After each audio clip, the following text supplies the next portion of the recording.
안녕하십니까. 이제 구정을 앞두고 우리 전 세계의 애국 국민 동포들 가정에 평강과 행복이 넘치기를 바랍니다. 또한 우리 전국 각지의 우리 애국 국민 여러분, 또 당원 동지 여러분께도 이제 구정을 앞두고 온 가족이 행복한 시간을 갖기를 바랍니다. 특별히 이번에 지금 카타르에서 아시안컵이 진행되고 있는데 우리 한국 선수들이 여러 가지 선전에서 정말 감동적인 장면을 보여주고 있어서 참 좋습니다. 특별히 이제 여성 팬들도 많이 생긴 것 같아요. 2002 월드컵 여러분 기억나시죠? 2002 월드컵 때 저는 자카르타에 서 있었는데 그때 뭐 얼마나 이제 센세이션이었습니까? 그래서 한국에 있는 어머님하고 국제 전화를 하면서 축구 얘기를 할 정도였었는데 한 번은 이제 경기가 끝나고 한국의 상황을 물어보려고 어머님에게 전화했더니 어머님이 한참 얘기하시다가 야 시철아 또 들어갔다 그러시는 거예요. 즉 경기 끝나고 리플레이를 보고 그것이 또 들어간 줄 알고 우리 어머님이 좋아하신 거예요. 그러니까 축구의 룰도 모르고 아무것도 모르지만 얼마나 재밌었는지 그 한 가지 신뢰가 되겠습니다. 자, 어쨌든지 간에 또 특별히 지난 16강부터는 이제 토너먼트죠. 지문 탈락하는 그런 16강전 사우디아라비아의 그 경기를 통해서 참 많은 국민들이 감동을 받았을 텐데 저는 우리 축구 국가대표 선수들하고 우리 공화당의 당원 동지들 모습하고 너무나 오버래핑이 됩니다. 그래서 그 얘기를 좀 잠깐 하고 오늘 그 백마의 기적과 역전의 정신인 백마 부대 이야기를 좀 해나가려고 합니다. 자, 먼저 한번 사진 한번 보시죠. 여러분 보시는 것처럼 사우디아라비아 16강전이 굉장히 힘들었습니다. 예선전에서부터 여러 가지 무승부를 겪으면서 굉장한 비난과 조롱을 받은 상태였었고 특별히 이제 전반전은 0대0으로 마쳤지만 후반 시작하자마자 한 골을 먹음을 통해서 정말 위기 상황이 닥쳤죠. 근데도 그럼에도 불구하고 우리 선수들이 인내하고 참고 또 평정심을 잃지 않고 또 끝까지 이 사력을 다하는 정신력을 보여줬습니다. 그래서 왼쪽에 있는 사진이 바로 후반전 시작하자마자 첫 골을 먹고 아주 절치부심한 그런 모습이고요. 오른쪽의 사진은 또 아이러니컬하게 후반 시작하자마자 1분 만에 먹었는데 후반 막판 인저리 타임 추가 시간 1분 남기고 우리 조기성 선수가 헤딩으로 골을 넣어서 1대1 연장전을 가는 그런 모습이 되겠습니다. 그래서 특별히 조기성 선수가 이제 예선전에 부진했기 때문에 많은 비난과 조롱을 또 받았지 않았습니까? 어쨌든 간에 저희도 7년 동안 정말 우파 좌우파로부터 다 멸시와 조롱과 또 매도를 받으면서 또 수없는 대내적으로 위기 상황이 있음에도 불구하고 참 우리 공화당 당원 동지들이 인내하고 또 우리 조원진 대표님께서도 평정심을 잃지 않고 우리가 끝까지 지금까지 이렇게 그 위기를 극복하면서 나온 이 우리 공화당의 정신력하고도 굉장히 오버래핑이 됐습니다. 자, 그 다음에 두 번째로는 아시는 대로 이제 후반 추가 시간 그것도 이제 99분이 지나는 그 1분 남겨놓은 상황에서 극적인 동점골을 넣었죠. 참 그 어려움 속에서도 우리 손흥민 주장과 함께 모든 선수들이 서로 신뢰하고 서로 격려하고 일치 협력 단결해서 이러한 동점골의 그 극적인 동점골의 장면을 연출했다고 봅니다. 우리 공화당 당원 동지들도 정말 7년 동안 서로 위로하고 격려하고 또 일치담력 합심해서 지금까지 왔다고 봅니다. 특별히 이제 현수막을 전국적으로 뭐 1000장씩 이렇게 다는데도 우리 동지들이 다 자원봉사하면서 서로 도와주면서 우리 공화당의 일치단결 협력의 모습이 대표적인 예 중에 하나가 바로 현수막 전쟁에서 함께하는 거라고 그렇게 볼 수가 있습니다.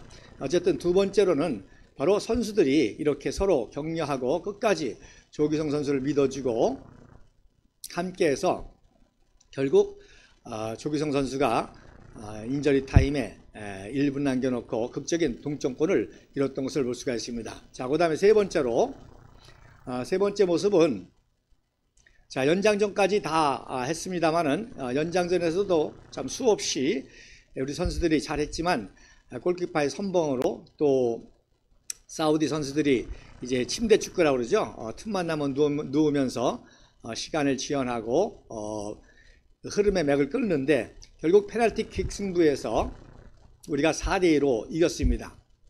즉 우리 선수들이 64년 만에 즉 1956년도 첫 대회 때 국부이 승만 박사께서 후원해 주셔가지고 이제 제1회 대회를 했는데 그때 우리가 우승하고 그 다음에 1960년도에 제2회 대회 때 우리가 우승을 했습니다. 그리고서는 64년 만에 이제 세 번째 우승이라는 이 궁극적인 목표를 위해서 결코 흔들림 없는 최후 승리에 대한 확신과 넘치는 자신감이 있었다는 겁니다. 자, 우리도 이 탄핵의 내란 사태에 우리도 정의와 진실이 이긴다고 하는 이 궁극적인 최후 승리의 사명을 가지고 지금까지 참 여러 가지 선거를 거치면서도 흔들림 없이 왔다고 봅니다. 자, 그 다음에 네 번째 사진 한번 보시죠. 네 번째 사진 보시면 동점골의 주인공은 조규성 선수고 또 이제 페널티킥을 2번이나 막아서 맨 오브 매치 그 경기 최고 MVP는 조현우 골키퍼가 됐습니다. 조현우 선수의 이름을 죄송합니다. 저 빨간색으로 파란색으로 하지 못한 거 죄송합니다. 그래서 스타가 됐는데 많은 분들이 또 우리 공화당 당원들이 좋아하시더라고요. 조규성, 조현우, 조원진, 조시철 다 이 조씨들이 이렇게 같이 해서 너무 고맙다 그렇게 말씀하더라고요. 자, 그 다음에 이제 그 다음 사진에 보면 조현우 선수가 이제 2번의 키커를 막아가지고 선방을 했는데 기자회견에서 뭐라고 그러는 거니 아내가 오른쪽으로 뛰라고 했다. 그래서 아내의 말을 듣고 성공했다고 하는 그런 인터뷰를 했습니다. 지난번에 우리 대구에서 출판 기념회 때에 우리 조원진 대표님을 이제 위해서 기도해 주시고 또 영적으로 후원해 주시고 멘토링하는 내당교회 조 목사님께서 그분도 또 조 목사님이시나요? 그분께서 이제 조원진 대표님을 위해서 5가지를 위해서 기도한다고 그러셨죠. 그래서 건강 체질이지만 이제 60이 넘어가면서부터는 자기 관리를 잘 해야 된다. 그 다음에 정의와 진실에 대한 투철한 그런 사명감이 있다. 그래서 대구뿐만 아니라 국가적으로도 훌륭한 인재가 되기를 원한다. 지도자가 되기를 원한다.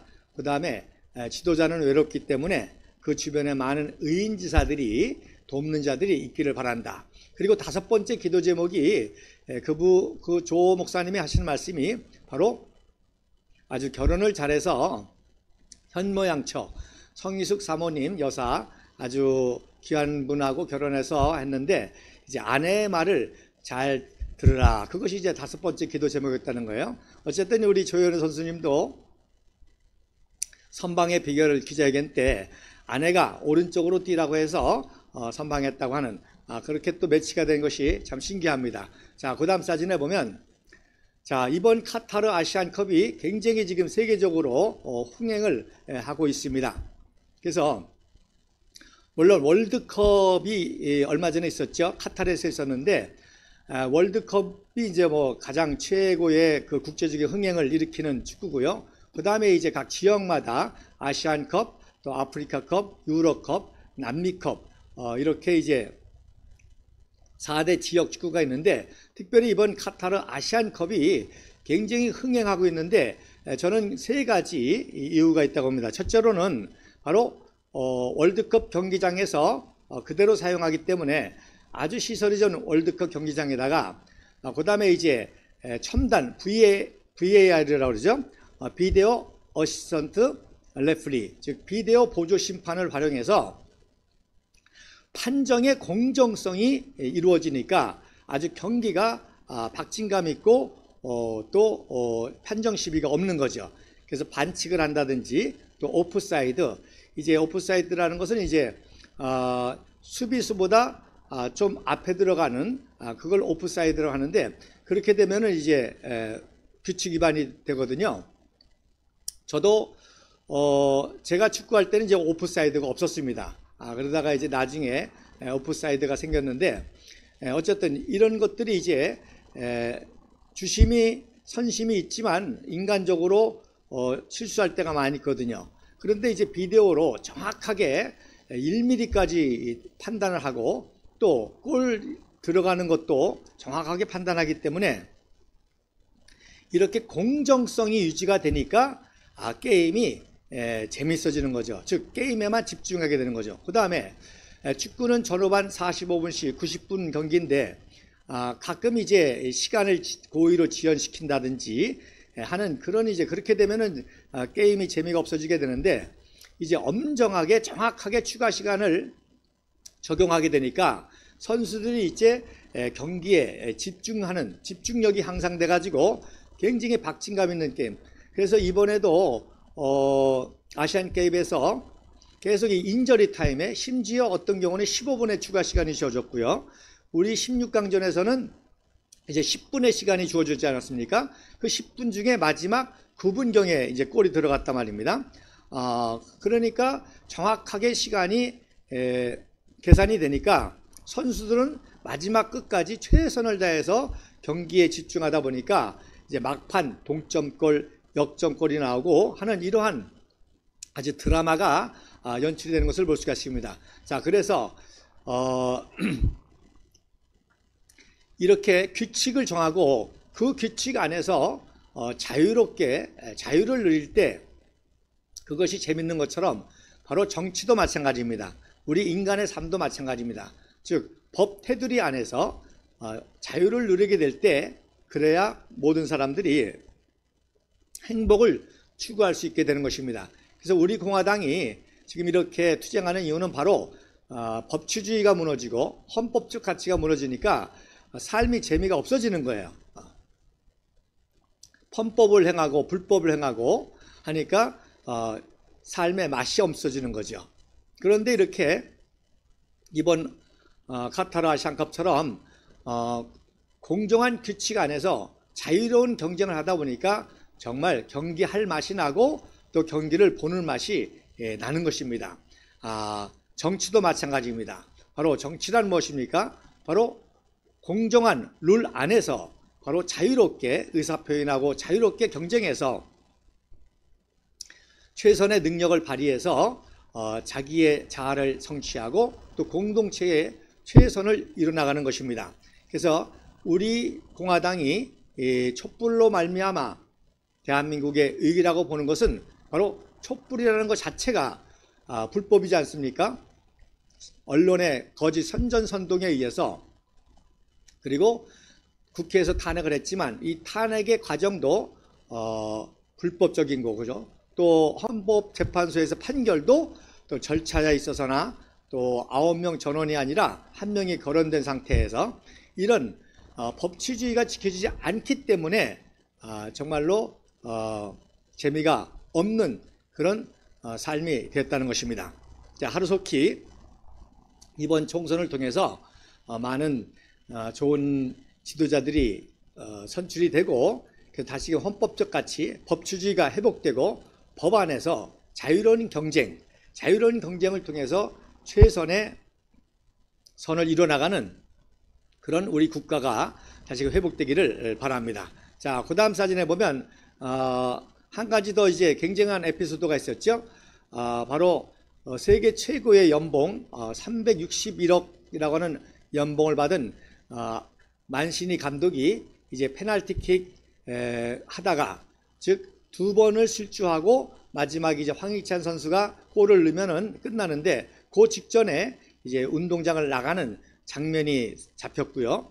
또 경기가 끝나자마자 우승한 우리 손흥민 선수는 우리 선수들과 기쁨을 만끽하기보다는 패배한 상대 선수, 사우디아라비아 선수 한 사람 한 사람을 붙잡고 위로하는 그런 모습이 아주 세계적인 감동을 일으켰습니다. 그래서 진정한 스포츠맨십, 정말로 축구 하나로 모든 인류를 화합시킬 수 있고 서로 위로할 수 있고 격려할 수 있고 하는 정말 아주 엄청난 그런 모습을 보여줬기 때문에 지금 이것이 사우디에서뿐만 아니라 전 세계적으로 굉장히 지금 히트를 하고 있고 우리 국가대표팀 선수들 특별히 손흥민 선수에 대한 이 리더십에 대한 찬사가 이어지고 있습니다. 자, 우리 공화당도 정치 투쟁을 격렬하게 하지만 우리는 결코 문재인 이재명에게 정치 보복을 하려는 것이 아닙니다. 바로 정의와 진실을 바로 세우고 그 바로 세우고 났을 때 우리는 얼마든지 용서하고 화합할 수가 있고 심지어 북한의 공산 집단까지도 김정은까지도 이제 체제 대결에서 완전히 지지 않았습니까? 그래서 황복을 시킨 다음에는 정말 얼마든지 우리 북한 동포들을 우리가 누리는 똑같은 자유와 기쁨과 행복을 누리게 하려고 하는 것이 우리 공화당의 자유통일을 위한 궁극적인 사명이 되겠습니다. 자, 그래서 이러한 이번에 이렇게 극적인 장면을 연출한 이 한국 국가대표팀의 이러한 스포츠맨십 세 가지로 말씀드렸죠. 즉 어떠한 환난과 고난 속에서도 최선을 다하는 정신, 그리고 서로 격려하고 위로하고 합심합력하는 정신, 그리고 승리에 대한 확신, 이 세 가지가 바로 지난전부터 제가 강의 드렸던 백마부대의 정신입니다. 그래서 제9사단이 재창설됐을 때 그 재창설의 목적이 바로 그러한 것이었죠. 그래서 오늘 이제 계속 지난번에 강의를 이어가겠는데 자, 사진 한번 보시겠습니다. 다시 한번 보여드리면 자, 이승만 대통령께서 바로 전쟁 중에 이제 전쟁 한 1년쯤 됐을 때 이제 오히려 이제 휴전을 논의할 때 세계 최강의 국군을 만들고자 하는 3대 계획을 벤프리드 장군과 함께 실천하게 됩니다. 그래서 첫 번째가 뭔고 하니 바로 9월 12일 날 엘리트 장교들을 미국에 유학 보내는 유학생 사업 제1기생을 파견하게 됩니다. 그래서 왼쪽에 있는 게 이제 부산항에서 제1기생들이 그래서 전 전선에서 소위 중위급, 대위급, 보병, 포병 각 병과의 엘리트 장교들을 뽑아가지고 약 300명을 파견 보내는 그런 모습입니다. 제1기생 때는 이승만 대통령께서 다른 일정이 있어서 참석을 하지 못해서 왼쪽에서 보시면 이제 국방부 장관과 육군 참모총장 등이 이제 참석한 그런 모습이 되겠습니다. 자, 지금 38선에 걸쳐서 전 전선에서 전쟁을 하는 중에 이렇게 엘리트 장교들을 빼다가 미국을 유학을 보낸다는 것이 굉장한 모험이죠. 그러나 이렇게 과감한 10년, 100년을 내다본 과감한 프로젝트를 시행했던 것입니다. 그 다음에 이제 두 번째 말씀드린 것처럼 그 다음 날 미국식 편제로 최정예의 훈련을 시켜서 제9사단을 재창설하게 됩니다. 이것도 굉장히 중요한 일이죠. 지금 1개 사단이 전방에서 전쟁을 해도 될까 말까 한데 1개 사단을 빼다가 재창설한다는 것은 정말 위험한 일임에도 불구하고 이렇게 장래를 바라보면서 제9사단을 재창설하는 사건이 일어나는 것이, 그래서 말씀드린 것처럼 아시아의 최초로 미국식 사단을 편성한 거기 때문에 전 세계 이목이 집중돼 가지고 전 세계 기자들이 촬영을 했습니다. 취재를 했습니다. 그래서 말씀드린 대로 이때의 영상을 지난번에 한번 보여드렸고요. 오늘도 이제 또 한번 보여드리게 되겠는데 각종 사진 등에서 풍부하게 자료가 제일 많이 남아 있습니다. 자, 그 다음에 이제 10월 달에는 웨스트 포인트, 미국의 육군사관학교와 똑같은 시스템과 똑같은 교재와 심지어 복장까지도 그대로 활용하는 4년제 육사를 창설하게 됩니다. 그러니까 오늘날 우리가 한강의 기적 하는데 바로 한강의 기적이 시작이 바로 이 세 가지 사건이라고 할 수가 있겠습니다. 즉 국부이승만 박사께서는 국군만 이렇게 한 것이 아니라 다른 모든 경제 부분, 행정 부분에서도 바로 전시에 유엔과 미국의 도움을 받아가지고 이렇게 글로벌 시스템으로 만들었다는 것입니다. 즉 특별히 이때는 전쟁 상황이었기 때문에 국군에 관련된 것이 이렇게 부각이 됐지만 바로 외국의 원조를 받으면서 우리나라의 경제 개발 모든 시스템도 이승만 대통령이 이러한 글로벌 첨단 시스템으로 체제를 만들어 놓기 시작했다는 것입니다. 자, 그 다음 사진에 보면 그래서 지난주 보셨던 것처럼 오늘 영상을 하나 보도록 하겠습니다. 예, 그 다음 영상 틀어주세요. 5가지 영상을 제가 하나로 연결을 했습니다. 예. 자, 지프차를 타고 이제 도착을 하시죠. 예. 자, 지난번에 봤던 화동이 우리 김영미 어린이가 꽃다발을 증정하는 모습입니다. 예. 미 1군 단장 오다니엘 소장, 그 다음에 박병건 사단장, 또 이현진 참모장, 벤프리트 미 8군 사령관,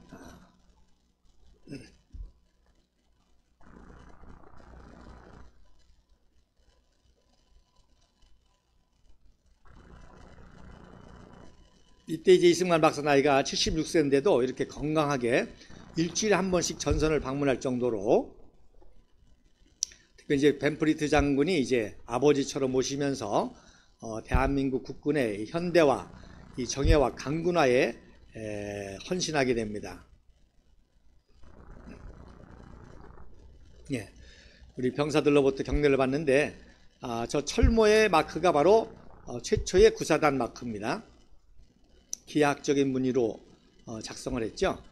우리 사격 시범 훈련을 보이네요. 그 당시 이제 에만 갤런드라고 하는 이제 신형 소총, 이렇게 소년병 같은 우리 청소년들에게는 뭐 자기 키처럼 큰 장총을 가지고 훌륭하게 다루고 있습니다.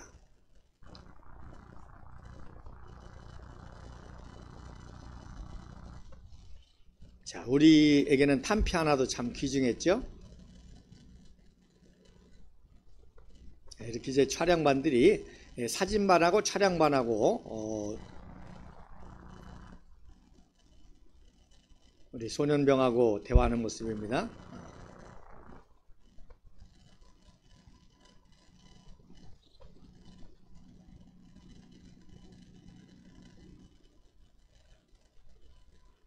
이때 나이가 이제 20살이면 지금 이제 90세 전후가 되시겠죠.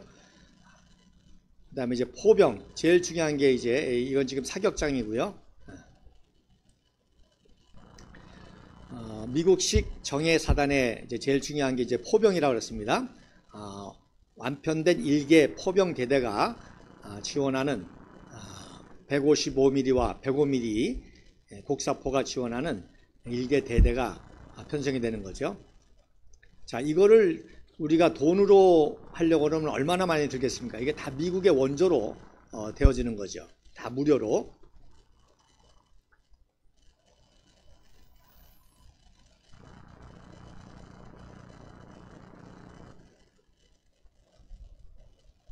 포병 이제 훈련 같아요. 백발백중.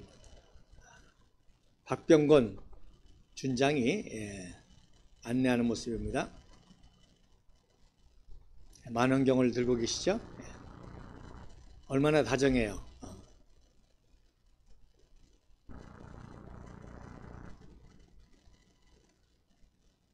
이렇게 국부이승만 박사에 대한 이러한 존경과 또 예의가 있으니까 한강의 기적을 일으킬 수 있는 그러한 놀라운 후원과 지원이 이루어지는 것입니다. 철모 보시죠? 그 스페이드 마크 지난번 말씀드렸죠? 101 공수 사단의 506 연대의 표시입니다. 우리 병사들 훈시하는 겁니다. 이 훈시 내용이 이제 중요한 거죠.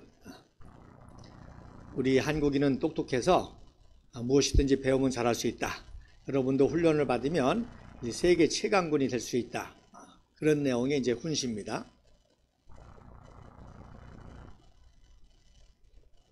나도 프린스턴에서 박사를 했다. 자신감을 심어주는 거죠. 그리고 우리는 이길 수 있다.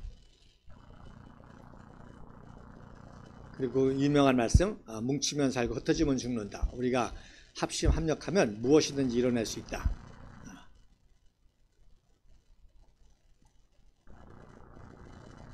이게 이제 155mm 포인데 요 포탄 한 불에 800불입니다. 그러니까 지금으로 말하면 쌀 2가마니 100만원이죠. 100만원. 지금 100만원 날리는 겁니다. 자, 200만원. 자, 300만원. 자, 우리 가난한 신생국가에서 이거 어떻게 감당해요? 다 전폭적인 그 지원을 통해서.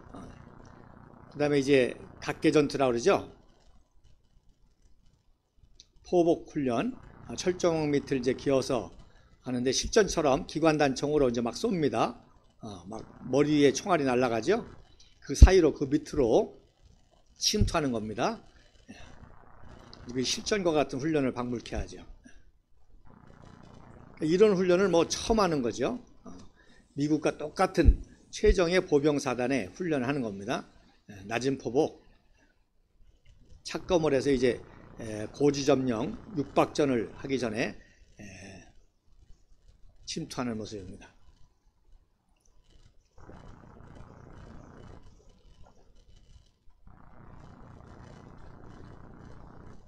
자, 이제 돌격 앞으로, 고지점령을 돌격 앞으로 육박전이 벌어집니다.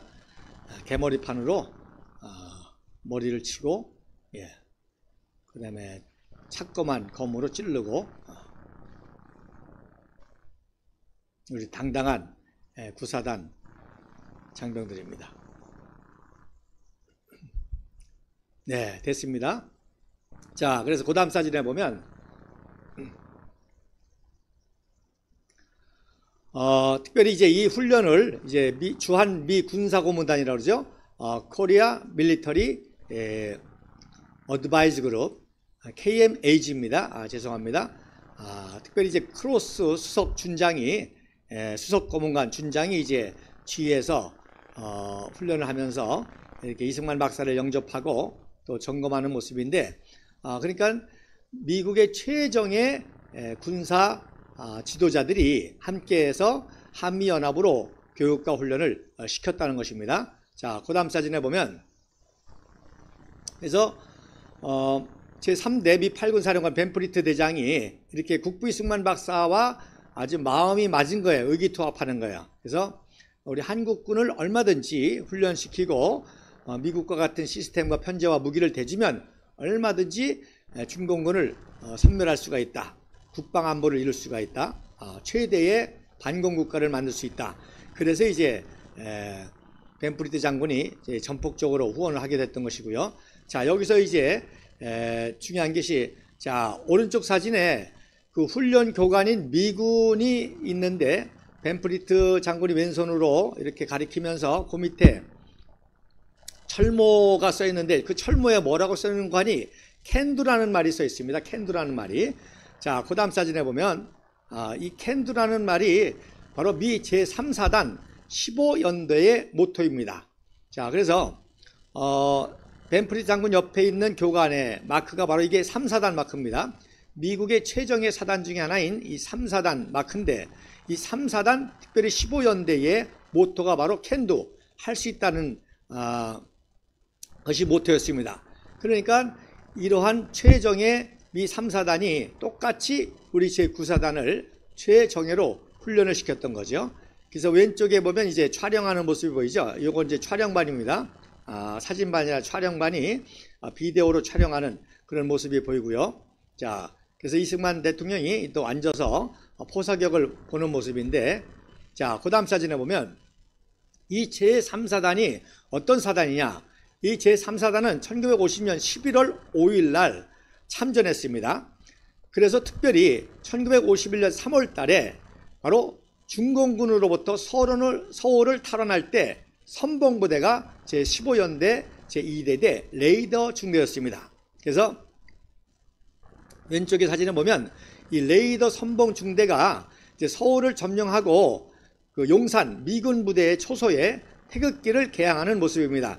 참 이런 것들이 참 감동적입니다. 성조기를 개항하는 것이 아니라 한국 국기를 이 미군이 소지해가지고 가지고 있다가 서울을 탈환하자마자 용산 미 8군을 탈환하자마자 제일 먼저 초소에 태극기를 설치하는 그런 모습이 되겠습니다. 그리고 오른쪽에는 이제 카츄샤와 함께 빨갱이들을 체포해가지고 인솔해 나가는 장면이 되겠습니다. 자, 그래서 또 이 훈련을 도와준 제1군단장 오다니엘 소장, 지난번에 배웠죠. 최고의 보병 장교로 명성을 날린 사람인데 바로 오다니엘 수장이 1944년 제2차 세계대전 때는 직접 제3사단장으로 복무를 했습니다. 그러니까 자기가 복무했던 부대, 그 부대의 장교들이 또 이렇게 구사단을 훈련시켰던 거죠. 그리고 아까 말씀드린 이제 그 미 군사고문단 수석고문관이었던 바로 크로스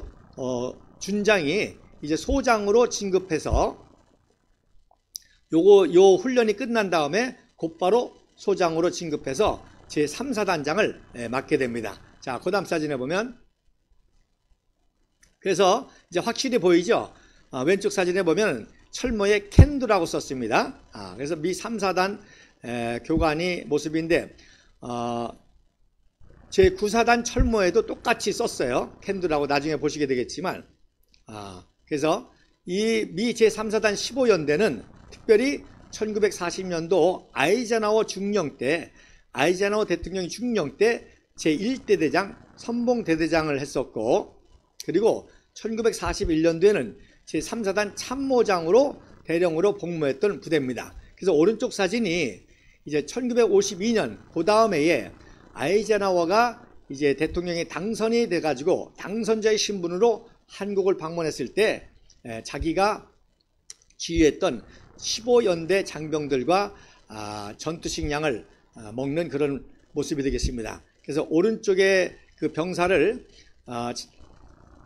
아이젠하워 대통령의 아들 존 아이젠하워라고 잘못 알려지기도 했는데 아이젠하워는 그 당시 이제 소령으로 대대장으로 전방에 근무하고 있었는데 만약에 전방에서 근무하다가 중공군에게 포로가 되면 휴전 협상에 불리할 거 아니에요. 대통령 아들이 잡혔으니까. 그래서 사단 본부로 뺐죠. 그래서 이제 아들도 만나게 되는데 아들 만나는 사진이 또 있긴 있습니다. 그래서 이것이 이제 아들과 함께 전투식량 먹는 거라고 그렇게 잘못 알려졌는데 이거는 아들이 아니라 바로 하사관하고 먹는 겁니다. 그래서 오른쪽에 보면 3사단 휘장이 보이죠. 그 밑에 바로 상사 그 갈매기라 그러죠. 갈매기 거꾸로 된 거 3개가 그려져 있는 계급장을 부착한 모습이 보입니다. 그래서 존 아이젠하워는 당시 소령이기 때문에 안 맞죠. 그리고 어쨌든 철모에는 똑같이 캔두라고 하는 모토가 써 있습니다. 자, 그 다음 사진에 보면 더 자세히 컬러화된 사진이 있는데 보이시죠? 왼쪽에 이제 밥 먹는 사진 또 다른 사진인데 이제 전투식량을 식판을 가지고 먹는데 바로 그 옆에 캔두라고 하는 철모에 쓴 그런 하사관이 같이 먹는 사진입니다. 자, 오른쪽 사진도 마찬가지로 이제 자기가 근무했던 15연대를 방문했을 때 철모에 캔두라고 써 있었죠. 그래서 말씀드린 대로 이제 1944년 제2차 세계대전 때 노르만디 상륙 작전과 독일을 점령할 때 바로 제3사단장으로 오다니엘 수장이 참전했는데 바로 6.25 당시에는 이제 제1군단장으로 활약을 했고 이 훈련이 끝난 다음에 역시 오다니엘은 중장으로 진급을 하게 됩니다. 그리고 말씀드린 대로 크로스 준장도 소장으로 진급해서 이제 제3사단장을 맡게 됩니다. 그리고 1년 후에 1952년 12월 2일부터 4일까지 2박 3일로 한국을 방문했을 때 아이젠하워 대통령 당선자가 바로 3사단을 방문하는 모습이 되겠습니다. 자, 그 다음 사진에 보면 조금 아까 영상에서 보신 것처럼 이제 각계전투 약진하고 또 포복하고 돌격앞으로 하는 그런 사진들을 이제 여러분이 보시면 되겠습니다. 여러분이 이미 영상으로 다 보셨죠? 또 이 사진으로 보면은 또 아주 또 생생합니다. 자, 이렇게 땀을 뻘뻘 흘리면서 기관총 사격하는 그 밑에서 전진하는 모습이고요. 자, 그 다음 사진. 아까 영상에서는 이제 안 나왔지만 그 개머리판으로 이제 그 중공군 머리통을 날리고 그 다음에 또 다른 중공군의 심장을 찌르는 그래서 여기서는 이제 찔른 다음에 앞발을 내딛어서 착검을 빼죠. 탄력에 의해서 그런 모습입니다. 그래서 이런 훈련 모습을 보면서 이승만 박사가 아주 흐뭇해하면서 우리 한국인은 총명에서 무엇이든지 배우기만 하면 참 잘한다. 그래서 벤프리트 장군도 직접 훈련을 시켜보니까 정말 미군 못지않게 탁월한 능력을 발휘하는 한국군에 대해서 굉장히 감동을 받고 이때부터 무엇이든지 이제 한국을 위해서 도와주게 되는 것입니다. 자, 그 다음 사진에 보면 여러분 아까 보신 것처럼 이제 지프차에 올라가서 연설하는 모습이죠. 그래서 제가 이 강의를 하게 된 이유가 이제 어제부터죠.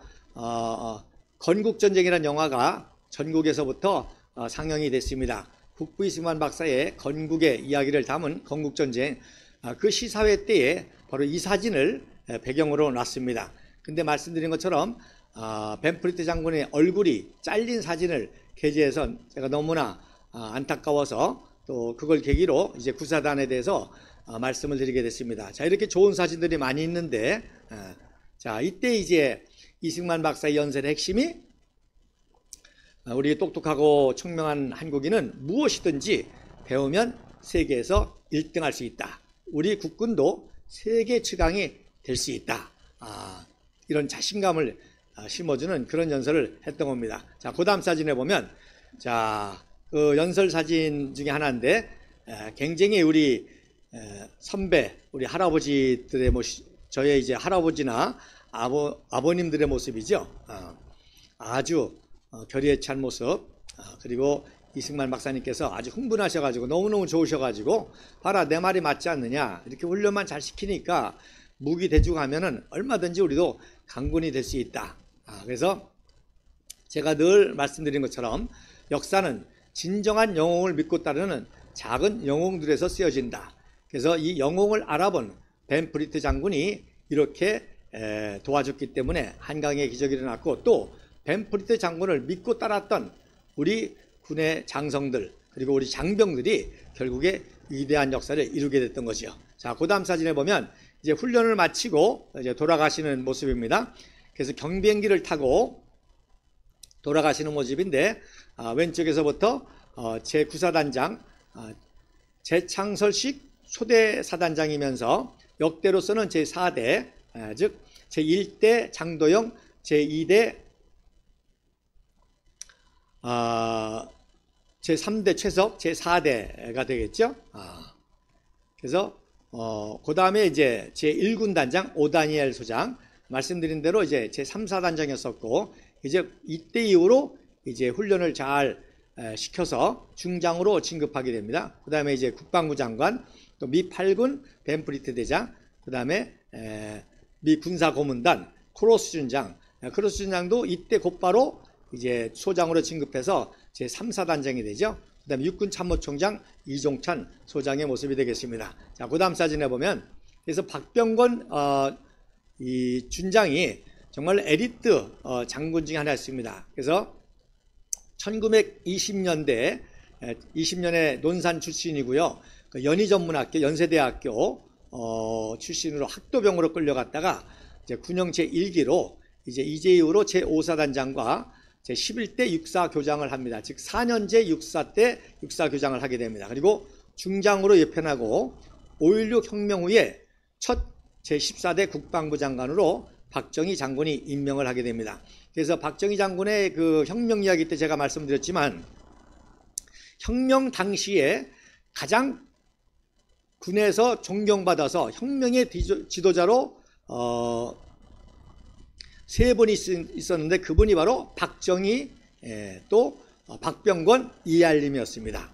이 세 분의 장군이 가장 유능하면서도 청렴결백해서 나라를 이끌 수 있는 혁명가로 이 세 분이 존경을 받았는데 결국에 이알림 장군은 일군 사령관으로 장면 정권하에서 결국 용기를 못 냈고, 박병건 중장은 교육사령관이었기 때문에 실병력을 또 이렇게 지휘할 수 없는 그런 또 지위에 있었고, 물론 뭐 얼마든지 할 수 있었겠지만, 그 다음에 이제 박정희 장군이 2군 부사령관으로 혁명에 성공했던 것입니다. 어쨌든 그래서 최고 엘리트 장군으로 이렇게 존경을 받게 되는 것입니다. 자, 그 다음 사진에, 그래서 이때부터 국비승만 박사께서 우리 훌륭한 장성들에게 이제 회호를 써주기 시작합니다. 그래서 첫 번째 회호가 바로 박병건 준장으로부터 제9사단 재창설식 때부터, 그러니까 이 제9사단 재창설이라는 것이 얼마나 어마어마한 사건이라는 것을 알 수가 있죠. 미국과 똑같은 최정예 사단이 새로 탄생하는 것이니까 한국뿐만 아니라 아시아에서도. 그래서 신작장성이라는 회호를 써줍니다. 신작장성, 풀이하면 바로 장군의 몸 하나가 만리장성과 같다. 그러니까 훌륭한 장군 하나가 세워지면 만리장성과 같이 방어할 수 있다. 물론 이제 우리는 침략하지 않는 군대이기 때문에 바로 이 방어의 입장에서 만리장성과 같다고 썼습니다. 그래서 증 박병건 준장 10여년 중추, 즉 1951년 가을에 이승만이라고 회호를 써주게 됩니다. 그래서 그 다음 사진에 보면 이때부터 이렇게 했는데, 자, 그래서 그 다음에는 이제 똑같은 데 쓰신 것 같아요. 똑같죠? 제1군 단장 백선엽 소장에게 위진내외라고 회호를 써주십니다. 그래서 장군의 그 전략적 위험을 국내뿐만 아니라 전 세계에 떨쳤다. 그래서 백선엽 장군은 많이들 아시죠?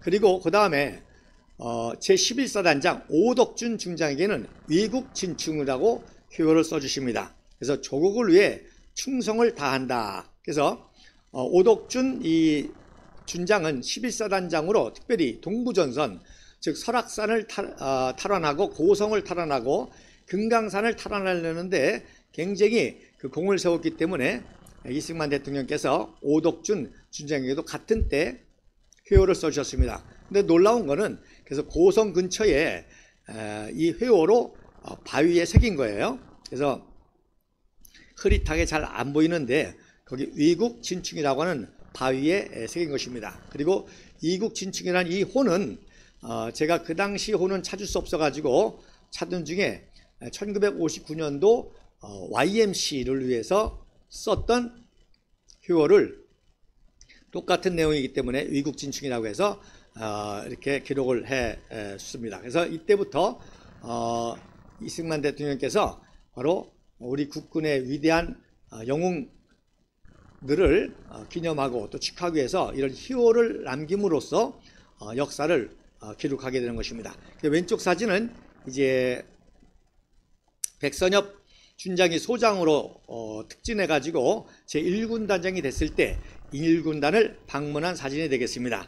그래서 맨 왼쪽이 김정열 공군 참모총장, 또 육군 참모총장 정일권, 국방부 장관, 그 다음에 이승만 대통령, 그리고 오른쪽에 백선엽 제1군 단장의 모습이 되겠습니다. 자, 그 다음 사진에 보면, 자, 이제부터 이제 백마고지, 그 유명한 백마부대 명성이 날리게 됩니다. 자, 곧바로 이제 연천에서 제9사단이 철원 북방으로 가서 작전에 투입이 되게 됐습니다. 그래서 지난번에 말씀드렸죠. 왜 연천에서 했느냐? 바로 38선에서 제일 먼저 뚫린 지역이 연천이었거든요. 6.25 기습 남침을 할 때 전 전선에서 했는데 제일 먼저 뚫린 지역이 바로 경기도 연천이었기 때문에 거기서 훈련을 시켜가지고 이제 우리가 이 철원 북방까지 이제 진격하고 있었기 때문에 바로 연천에서 약 북방 25km 지점에 이 철의 삼각지, 철원 서북방 395고지에 이제 전투에 참여하게 됩니다. 그래서 1년 후죠. 1952년 10월 6일부터 15일까지 그 유명한 이제 395 고지 전투, 일명 이제 나중에 백마고지라고 되는데 거기서 이제 최정예로 재편성된 제9사단이 중공군 제38군 장용후이 대장이 주의하는 3개 사단을 괴멸시키게 되는 것입니다. 그래서 112, 113, 114 보병사단을 격퇴해서 약 1개 사단을 괴멸시킵니다. 그래서 국군 1개 사단이 적 3개 사단을 격퇴하면서 1개 사단을 섬멸하는 그야말로 엄청난 기적을 일으키죠. 세계 전사에 이런 그 전사가 없습니다. 1개 사단이 3개 사단을 경멸하고 1개 사단을 완전히 섬멸시킨다는 이런 기록을 이제 제9사단이 세우게 되는 것입니다.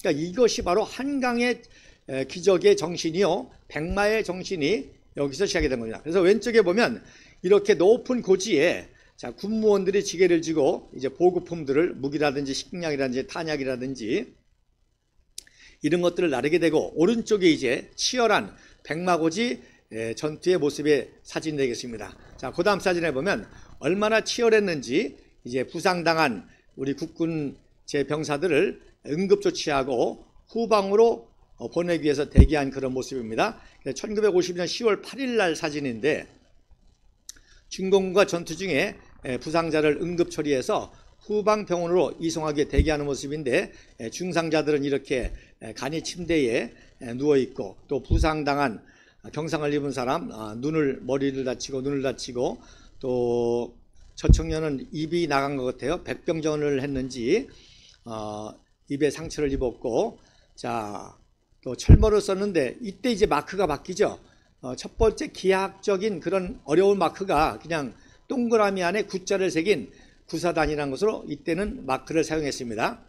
자, 그 다음 사진에 보면, 자, 포병이 왜 중요하냐, 바로 이렇게 미군이 전폭적으로 또 포병 화력을 지원해 줬기 때문에 이러한 대승리를 거둘 수 있습니다. 그래서 벤프리트 장군이, 중공군은 무슨 전술을 써요? 인해 전술을 쓰죠. 인해, 사람을 봐도 아주 파도처럼 인구가 많으니까, 그래서 인해 전술을 썼는데 벤프리트 장군이, 그럼 우리는 화해 전술, 화력을 퍼부어 가지고 괴멸시키겠다. 그래서 벤프리트 탄약량이라는 게 있습니다. 자, 미국은요 자유민주주의 국가인데다가 법치 국가이기 때문에 포탄도 자기 마음대로 못 씁니다. 이 정량이 있어요. 말씀드린 대로 155mm 포탄 한 발이 800불이고 105mm 포탄이 400불입니다. 그러니까 105mm 400불짜리는 80kg 쌀 한 가마니 가격이에요. 155mm는 두 가마 가격이죠. 그러니까 이거 다 국방 예산 아닙니까? 그러니까 미 의회에서 따지는 거예요. 그래서 규정보다도 5배를 초과해 가지고 설득을 했죠. 그러니까 미군이 다치는 것보다는 바로 화력을 퍼부어서 중공군을 격퇴하는 것이 낫지 않느냐 설득해 가지고 그 유명한 벤프리트 탄약량이라는 말이 나왔습니다. 그래서 5배를 초과해서 퍼부었기 때문에, 그래서 그 국군은 약 22만 발을 쐈는데 중공군은 5만 발 정도를 이제 포격을 했죠. 어디다가? 백마고지에다가. 그게 이제 395고지죠. 자, 그래서 이 엄청난 포탄이 쌓인 걸 보세요. 자, 그 다음 사진에 보면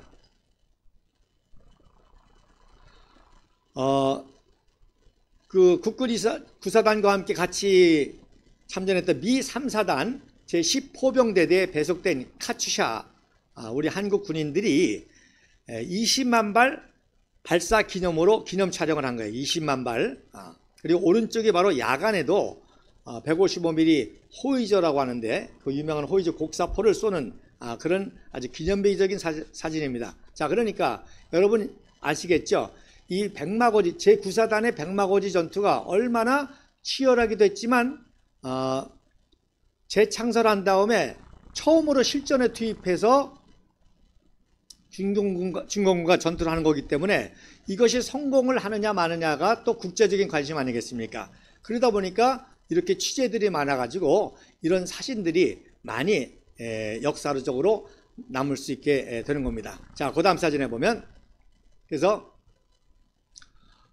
이승만 대통령과 이제 벤프리트 장군이 기차를 타고 춘천, 홍천 등지를 거쳐서 전선을 시찰하는 모습이고요. 오른쪽에 이제 역시 그 엄청난 이 포탄량, 모습을 볼 수가 있습니다. 그래서 이 백마고지, 특별히 천리삼각지 전투의 승리가 왜 중요했냐? 첫째로는 굉장히 전략적인 측면이 있어요. 그 유명한 궁예가 후삼국 통이라는 국가로 태봉이라는 나라를 세웠는데 그 수도가 바로 철원이었습니다. 그러니까 국부이승만 박사는 벌써 이런 그 역사적인 관점을 가지고 전략적인 측면을 가지고 이 통일 한국에 대한 비전을 가지고 어떻게 해서든지 이 철원을 점령해야 된다 해서 여기가 이제 치열했던 것이죠. 그 다음에 말씀드린 대로 6.25 기술을 남친 때 제일 먼저 돌파된 지역이기 때문에 이제는 우리가 돌파한다. 그래서 북진 통일까지 간다라는 그런 또 의미가 있었던 것입니다. 그 다음에 그 유명한 철원 평화가 있지 않습니까? 이제 전쟁이 끝나면 먹고 살아야 되잖아요. 당장. 그렇기 때문에 이 철원 평화를 확보해서 전후에 식량을 확보해야 우리 국민들을 먹여 살린다. 그래서 여기 확보에 또 전력을 기울였던 것입니다. 그 다음에 38선을 수복하는 것이죠. 원래 이제 철원이 38선 이북에 있어서 북한 땅이었는데 이제 우리가 차지함을 통해서 굉장히 중요한 의미가 있죠. 즉 수복, 원래 우리 땅을 수복한다고 하는 의미가 있기 때문에 그래서 여러분 이제 휴전선이 38선보다 이 철원 지역이 높이 올라갔고 그 다음에 아까 말씀드린 11사단 오덕준 사단장이 이제 고성까지 설악산을 탈환하고 고성까지 올라가서 이렇게 우리가 더 높이 차지하게 됩니다. 그 다음에 이제 감제고지라고 그러죠. 그래서 이 백마고지를 차지하면 그 일대에 전체를 감지할 수 있는 그런 중요한 전략적 요충 지역이기 때문에 치열했던 것입니다. 자, 그 다음 사진에 보면 이렇게 포탄만 퍼본 건 아니죠. 바로 항공 지원도 있었습니다. 그래서 미 제5공군 474 전술 폭격 비행단이 썬더제트라고 하는 F-84, 그 다음에 제51 요격 비행단 샤브레라고 그러죠. 우리가 옛날에 쌕쌕이라고 그랬는데 쌕쌕이 이 공중에서도 이제 협력해서 이 중공군을 괴멸하게 되는 것이죠. 그러니까 제9사단의 이 승리는 제9사단 자체도 훌륭했지만 미군과 이러한 항공 지원, 포격 지원 이런 한미 동맹 협조 작전을 대규모 사단 규모로 해서 성공한 그런 위대한 사건이었다는 것입니다. 자, 그 다음 사진에 보면 또 특별히 이제 휴전협정을 놓고 이제 고지전이 치열했는데 여러분 오른쪽에 2011년도에 고지전이라는 영화를 가 나왔는데 이게 대표적인 종북 좌파의 역사 왜곡 전쟁입니다. 그래서 이 고지전이 얼마나 치열했는지를 그렸는데 그러면서 왜곡했죠. 그까지 조그만 고지 하나, 조그만 땅 하나 차지하려고 한 뼘의 땅을 차지하려고 많은 국군들을 희생시켰다. 이승만 대통령의 휴전 전략 때문에 휴전을 방해해서 휴전을 아니하고 북진 통일이라고는 이런 메시지를 줘가지고 괜히 많은 병사들이 희생을 당했다라는 식으로 이제 왜곡한 영화가 바로 고지전입니다. 그러니까 굉장히 역사를 왜곡한 거죠. 왜 이 고지전에 치열했느냐? 자, 중공군 입장에서도 휴전을 앞두고 자기들이 이겼다고 하는 명목상 이겼다고 하는 그런 의미를 두기 위해서 마지막 이 고지 하나라도 뺏어서 승진했다고 하는 그런 승전을 주장하기 위해서 중공군이 치열하게 공격해왔고 우리는 그것을 방어하는 전쟁이었고 우리 역시도 마지막까지 승리해야 되기 때문에 전신전력을 기울였던 것이죠. 그 다음에 말씀드린 대로 전략적 요충지였습니다. 백마고지 고지 하나, 조그만 고지 하나, 땅 하나 차지하는 것이 의미가 아니라 그 땅을 차지함을 통해서 그 일대를 차지하고 이 철원 평화를 차지하고 하는 엄청난 전략적 전술적 의미가 있는데 그 영화 감독은 그런 건 전혀 모르기 때문에 그저 전쟁의 참화와 비극만을 그려서 반미 감정 또 국부 이승만 박사에 대한 매도를 하게 되는 것이죠. 그래서 제가 지난 회의 때도 말씀드렸지만 최재형 종북 좌파 목사인데 그분이 바로 양평에서 어머니가 이런 오폭에 화상을 입고 굉장히 고생을 했어요. 그러니까 어려서부터 아주 반미 감정이 극심했습니다. 근데 오히려 또 미국에 가서 온갖 혜택은 받고 미국 국적을 가지고 이제 북한을 자기 집 친아들듯이 들락날락하면서 그야말로 간첩 행위를 함을 통해서 국정원에서도 조사를 했던 적이 있습니다. 그런데 미국 국적자였기 때문에 체포를 하지 못했는데 그게 바로 최재형의 그 실체입니다. 자, 어쨌든 이렇게 왜곡을 하는 게 그 유명한 고지전 영화라는 것을 아셔야 될 것입니다. 자, 그 다음 사진에 보면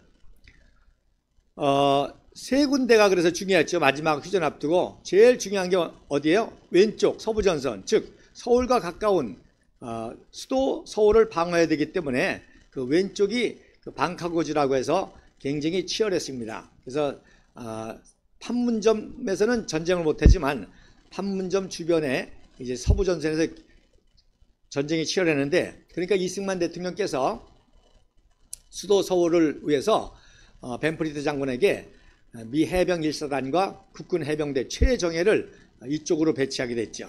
그 다음에 이제 여러분 보시면 중앙에 백마고지, 적영능선고지, 바로 철의 삼각지, 김합 평화가 있는 지역. 그 다음에 이제 오른쪽에 351고지라고 고성에, 거기가 이제 중요한데 또 펀치볼이라고 그러죠. 그게 중요한데 이승만 대통령은 어떻게 해서든지 여기를 점령해야 금강산을 차지해서 세계적인 관광 대국이 된다.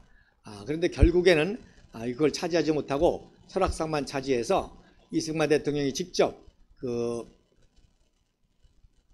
백석산이라고 이 펀치볼까지 올라가셔서 그 어은산을 바라보고 눈물을 흘리셨죠. 그 어은산을 차지하면 금강산을 차지할 수 있는데 결국에 거기를 차지하지 못해서 눈물을 흘리셨고, 왜 못 차지했느냐? 국군 1군단이 그렇게 열심히 싸웠지만 아무래도 이제 미국 쪽에서는 휴전 전략으로 도와주지 않았습니다. 그래서 조금만 도와줬으면, 그래서 벤프리드 장군이 도와주려고 하니까 벤프리드 장군을 해임하고 이제 테일러 장군을 임명하고 또 리치웨이 장군 대신에 클라크 장군을 임명해서 이제 휴전 작전에 돌입하게 되니까 전폭적인 지원이 부족해서 결국 국군 1군단만의 전투 능력 가지고는 이거를 점령하지 못한 그런 안타까운 사건이 있었던 것입니다. 자, 그 다음 사진에 보면 자, 그래서 백마라는 말이 나온 게 삼구 고지 전투의 한국적 영웅이 바로 제9사단장 김종호 준장이었었는데, 이승만 대통령이 성공하자마자 곧바로 소장으로 특진을 시키죠. 그 다음에 선봉연대가 제30연대장 이믹슨 대령인데, 바로 이믹슨 대령이 이 395 고지를 완전히 점령하고 난 다음에 그 포탄에 의해서 허옇게 된 그 지형을 보고 야, 백마가 누운 것 같다 해서 백마교주라고 하는 별명을 얻게 되는 것입니다. 그래서 여러분 오른쪽이 바로 이믹슨 대령이 이제 완전히 점령한 후에 기염차력을 한 것이고, 왼쪽에 김종호 사단장이 별 하나죠. 제34단을 30년대를 치하하는데 저 뒤에 이제 이믹슨 대령과 함께 예하 대대장들하고 격려하고 악수하는 모습이고, 이때는 이제 마크가 동그란 원에 9라고 하는 마크를 새겼던 것이죠. 자, 그래서 이믹슨 연대장이 백마와 같다 해서 백마고지라는 별명이 생겼고, 또 미군이 이제 이걸 취재하면서 그 말을 듣고 화이트 호스라고 하는 말을 쓰게 되는 것입니다. 자, 그 다음 사진에 보면, 그래서 이승만 대통령이 직접 또 백마고지를 방문해 가지고 전공을 치하하죠. 그래서 이승만 대통령께서 이제 백마부대라고 하는 명칭을 하사하게 됩니다.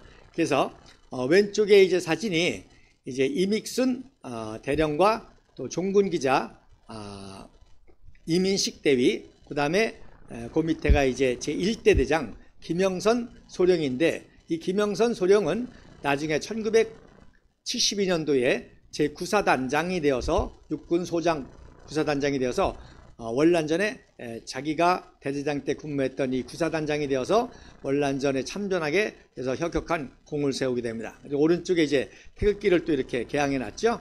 그리고 오른쪽에 이제 이승만 대통령께서 치하는 사진이 되겠습니다. 자, 그러면 그 다음 사진까지 설명드리고 다음 주에 이어가도록 하겠습니다. 자, 그 다음 사진은 이제 육군참모총장 백선엽 준장과 미 8군 벤프리트 장군이 직접 또 방문해서 김종호 이제 소장이 됐죠. 별 2개가 됐죠. 소장을 위로한 사진이고 미 제9구단장 젠킨슨 소장이 함께한 사진이 되겠습니다. 그래서 이때부터 이제 백마고지 백마부대라는 명칭이 생겼고 부대 마크도 백마가 그려져 있고 또 그 이후에 백마부대가 어떻게 또 대한민국 역사에 위대한 역사를 남겼는지 이 백마의 혼, 백마의 정신은 뭐냐? 바로 똑같죠. 제가 서두에 말씀드린 우리 국가대표팀과 우리 공화당과 비교해서 말씀드린 3가지입니다. 첫째는 뭡니까? 어떠한 어려움과 환난 속에서도 참고 인내하고 극복하고 끝까지 사력과 최선을 다하는 그런 정신. 두 번째는 서로 협력하고 일치단결하는 정신. 서로 격려하고 위로하고 그 다음에 세 번째는 반드시 이긴다는 필승의 신념을 가지고 최후의 승리와 확신을 가지고 할 수 있다고 하는 자신감을 발휘하는 것이 바로 백마의 혼이요 정신이요. 그것이 한강의 기적의 정신의 혼이요. 박정희 대통령 각하의 통치 철학이었었고 또 오늘날 바로 우리 축구 국가대표팀과 우리 공화당의 정신인 것입니다. 그럼 다음 시간에 뵙도록 하겠습니다. 감사합니다.